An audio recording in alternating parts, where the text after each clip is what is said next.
अस्सलाम वालेकुम दोस्तों, welcome back to our channel find Urdu. Recommendation. Recommendation का मतलब है मशवरा या तजवीज़।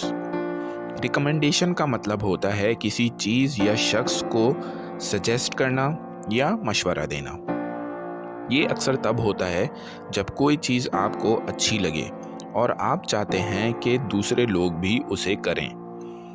ये एक फॉर्मल प्रोसेस में भी होता है, जैसे किसी जॉब के लिए रिकमेंडेशन लेटर देना। फॉर एग्जाम्पल, उसने एक अच्छी डॉक्टर के पास जाने की रिकमेंडेशन दी।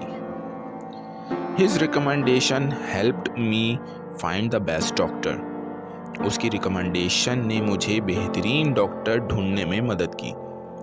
तो दोस्तों, रिकमेंडेशन का मतलब है किसी चीज़ या शख्स के लिए मशवरा देना। उम्मीद है अब आपको रिकमेंडेशन का मतलब समझ में आ गया होगा।